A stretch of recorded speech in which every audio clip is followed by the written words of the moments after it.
Dans un monde ancien, bien avant les civilisations que nous connaissons, une histoire prenait vie. C'est une histoire universelle, racontée à travers les âges et qui invite à la réflexion. Aujourd'hui, nous allons explorer la vie d'Adam alayhi salam, le premier homme, dans une reconstitution fascinante mêlant récits et lieux anciens. Selon la tradition, Adam alayhi salam a été créé par Allah dans une perfection absolue, le corps façonné à partir d'argile ancienne et l'esprit insufflé par le divin. Les premiers instants de sa vie furent marqués par la bénédiction de l'amour divin, un moment transcendant qui résonne encore dans les cœurs des croyants. Il est dit que le jardin où Adam alayhi salam vécut al-Jannah était d'une beauté indescriptible. Empli de rivières brillantes et de végétation luxuriante, certaines descriptions associent cet endroit à des paysages que l'on peut encore voir dans les contrées reculées du monde. Imaginez les arbres non altérés par l'homme, les eaux pures et la lumière dorée filtrant à travers les nuages.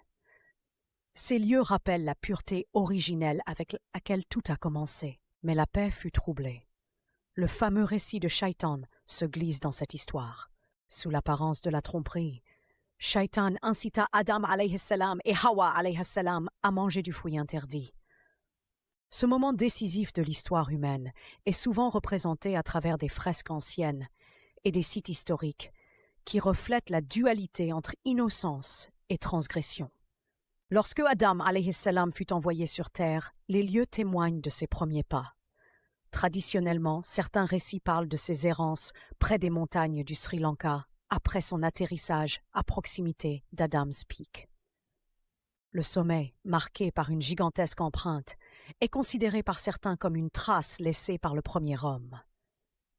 Les brises du sommet transportent l'histoire d'une humanité en recherche d'orientation, une quête qui est aussi la nôtre. Les vestiges supposés et les monuments anciens qui entourent cette histoire nous rappellent l'héritage riche d'Adam alayhi salam. Des sites comme la Kaaba, reconstruite plus tard, illustrent l'importance d'un retour vers Allah dans un cycle infini de quêtes spirituelles. Chaque pierre, chaque écriture, chaque lieu ancien est un témoin muet de son voyage et de celui de ses descendants. Alors que nous regardons ces lieux anciens, nous ne pouvons nous empêcher de penser: que signifie vraiment être humain?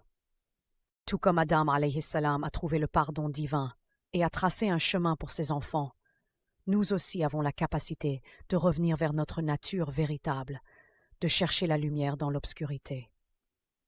La vie d'Adam alayhi salam n'est pas seulement une histoire ancienne. Elle est un rappel que nous faisons tous partie de quelque chose de bien plus grand que nous. Dans ces lieux anciens empreints de sanctité se trouve un message intemporel, celui du lien entre l'humanité et son Créateur.